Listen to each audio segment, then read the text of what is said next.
समय में नीतीश कुमार जी को सोनिया जी का मार्गदर्शन लेकर के अविलंब निर्णय लेना चाहिए और आगे बढ़ना चाहिए। इस कंट्री में बीजेपी और आरएसएस के बगैर चिट्ठी भी इधर सुधर कर सकती है। यदि आप नेताओं की संपत्ति की बात करेंगे तो सबसे ज्यादा संपत्ति तो सत्ता पक्ष के पास है। पूर्ण सवाल यह है कि बिहार अस्थिर, पहले ही बीजेपी ने बिहार की दुर्गति कर दी।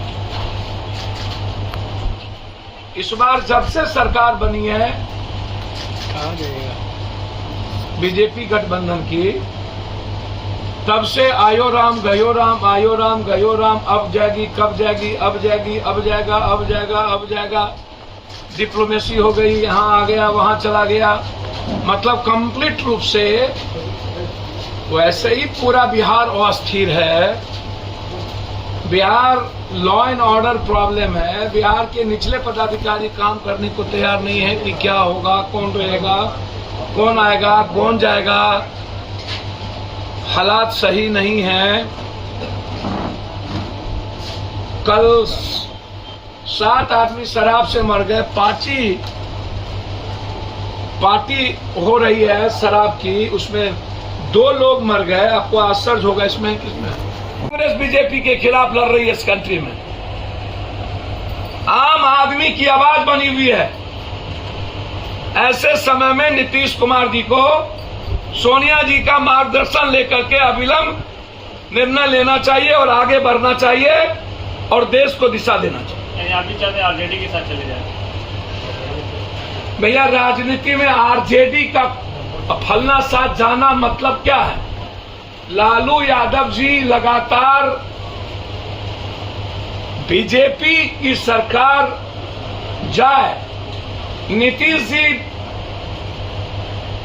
की आइडियोलॉजी बीजेपी की आइडियोलॉजी तो नहीं हो सकती ना। वो सेकुलरिज्म से कभी कंप्रोमाइज नहीं किए। याद करिए आप, चौबे जी और गिरिराज सिंह के खिलाफ उन्होंने कार्रवाई की। भागलपुर में चौबे जी के बेटा के खिलाफ कार्रवाई किया, अरेस्टिंग हुई। कब समझौता किया नीतीश कुमार आज तक? मैं नहीं मानता।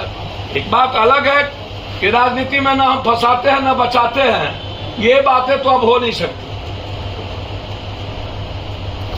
जितनी सत्ता है वो फंसा के और बचा के ही होती है। सलाह नहीं दे सकता हूं, आग्रह करूंगा। वो बड़े लीडर हैं कि बिहार की स्थिति जो मैं देख रहा हूं लगातार, कल मोतिहारी थे, परसों सिवान थे, उसके पहले बेगूसराय थे, फिर शराब पी करके आज 7 आदमी को मार दिया, वहां थे, कल फिर हम हाजीपुर में थे।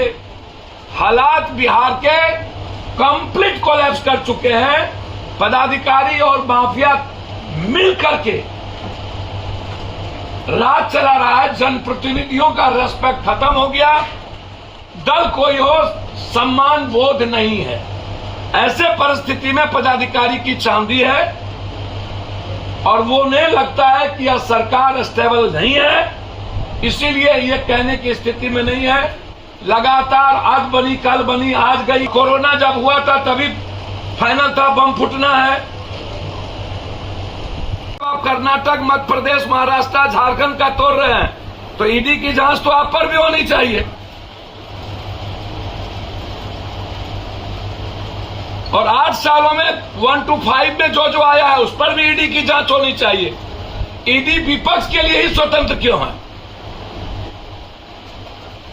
सर्वोच्च न्यायालय की आंखें सबके लिए खुले ना।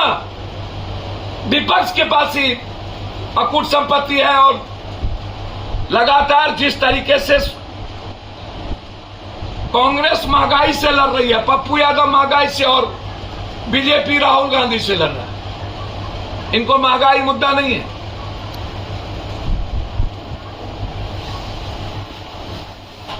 बिहार की हालात अच्छे नहीं है।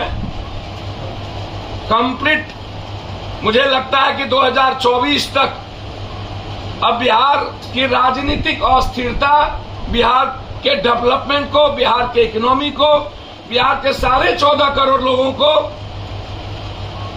सामाजिक आर्थिक रूप से अव्यवस्थित रखेगा।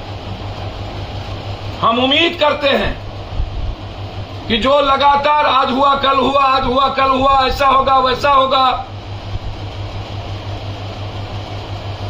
और ये जब मान ही लिया गया है कि नीतीश कुमार जी को बीजेपी किसी भी कीमत पर मौका देने को तैयार नहीं है, अब बकसने को तैयार नहीं है, 2024 तक उनकी मंशा है इसको किसी तरह ले चलो, उसके बाद जब है करो। तो नीतीश जी को पहले ही अपना निर्णय लेना चाहिए। और जो देश के हालात है बीजेपी के खिलाफ, चाहे डॉलर को लेकर के हो, चाहे 1150 लेके हो, चाहे स्विस बैंक काला धन को लेके हो, चाहे महंगाई को लेके हो, चाहे चीन की जमीन पर कब्जा को लेकर के हो, चाहे अग्निवीर को लेकर के हो, पूरा देश किसान के एमएसपी और मुआवजा को लेकर के हो नरेंद्र मोदी जी के पॉलिसी के खिलाफ है। आप कर्नाटक, मध्य प्रदेश, महाराष्ट्र, झारखंड का तोड़ रहे हैं, तो ईडी की जांच तो आप पर भी होनी चाहिए। और 8 सालों में 1 to 5 में जो आया है उस पर भी ईडी की जांच होनी चाहिए। ईडी विपक्ष के लिए ही स्वतंत्र क्यों है? सर्वोच्च न्यायालय की आंखें सबके लिए खुले ना। विपक्ष के पास ही अकूट संपत्ति है और लगातार जिस तरीके से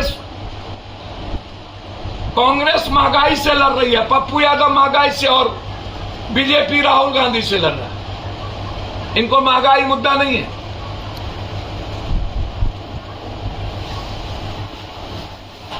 बिहार की हालात अच्छे नहीं है। कंप्लीट मुझे लगता है कि 2024 तक अब बिहार की राजनीतिक अस्थिरता बिहार के डेवलपमेंट को, बिहार के इकोनॉमी को, बिहार के 14.5 करोड़ लोगों को